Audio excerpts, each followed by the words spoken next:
Welcome to the conversation. We have a special guest, Paul Craffey, from paper slippers to paperback. And this is Paul just yesterday. And you'll find the book very easy reading with loads of photographs and a life of every type of profession. And that's Paul 2 years ago. Yeah, well, it's writing this book was really interesting because you go through a kind of a catharsis when you go review your life after a period of time, and I've really been very fortunate in I've had a very full and rich life, and I've traveled down many different roads, and that's what the book is about.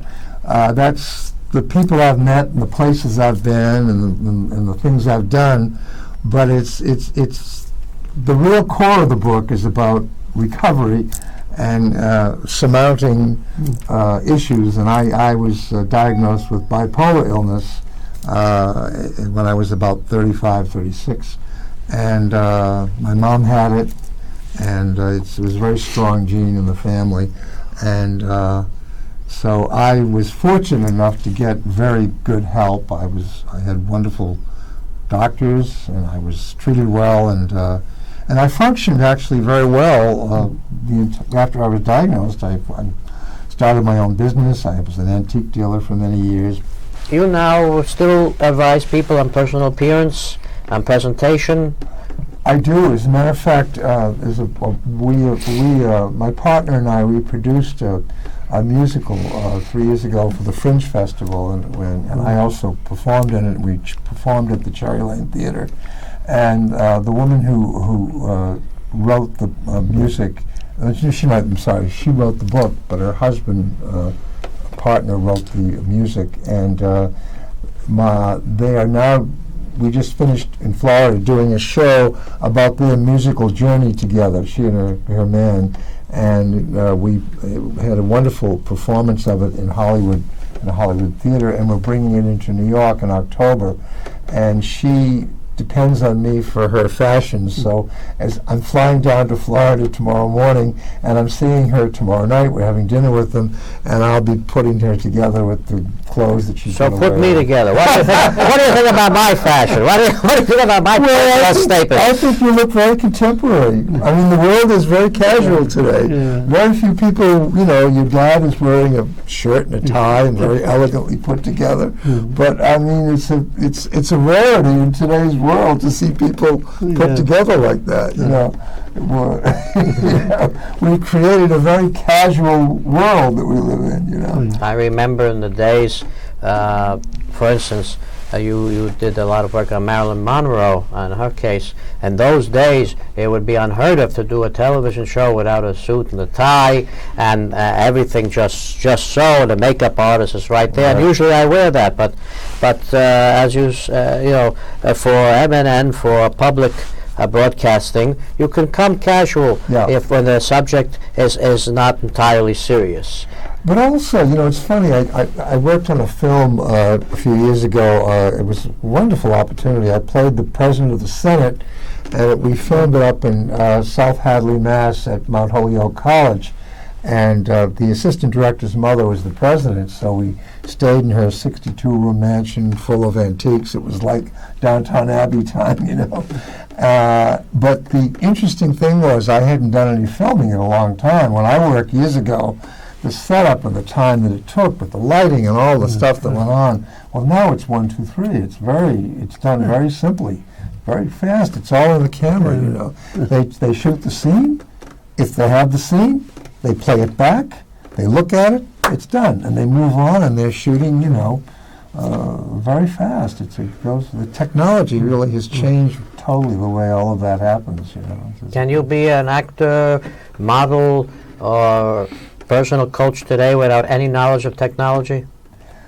I tell you, it's a challenge for me, and I'm glad you asked that question because I work at it all the time. I had an assistant for several years who was brilliant with the technology, and I was in school every time I worked with him. He was wonderful, and he did bring me up to a certain point, and actually I'm looking for someone right now, because as you know, it changes all the time. It's always moving forward. But I'm sort of okay. The main thing is that I'm not intimidated by it anymore. There was a time when I used to get very frustrated about it, and I don't anymore. I just say, okay, I know this, I don't know. And it's interesting because so much of it is intuitive that if you just relax and kind of go with it, it's amazing how much of it is that way. It's intuitive, Well, let's get into mood disorders now, anxiety. Okay. You want to talk about relaxing. Now, how is it that you can approach all the new technology that doesn't work? Because basically it doesn't work. The cell phone will collapse, the remote controls will fall apart, the computer will always have a million problems and talk back to you besides. And how do you maintain, Ischa Marone, who wrote Senna, and the backside of Goodnight Irene for the Weavers that put them on the map. He had a million gigabytes, and he always said, she's acting up, to his room filled with computers, and she's not talking nice to me today.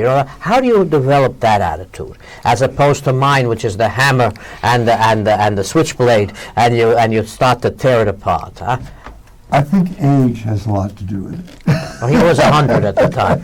Well, I'm not quite 100, but I would say over the last 10 years, I've had a much more relaxed, easygoing kind of let it go kind of thing.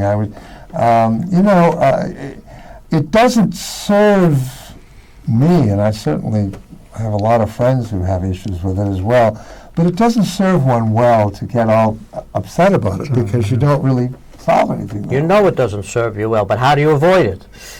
Well, how do you control? You talk about recovery. Well, one of the things that I've been fortunate, I have a lot of tools in my toolbox that I use to get through each day. One of the things that I have in the book is I have an elastic band theory. I don't have one with me today, but I do have a band on my arm that I pull at. Oh, like that Doc Martin from the series. Exactly, keeps me very relaxed. The other thing is that I've started off casually being a meditator, but now it's after I brush my teeth in the morning, I do 25 minutes every morning, and that's very helpful. And I go back to that in the day when things are, as we know, our days can fall apart, and when it's falling apart, I kind of just take a few minutes and just try to get centered again, and that helps a lot.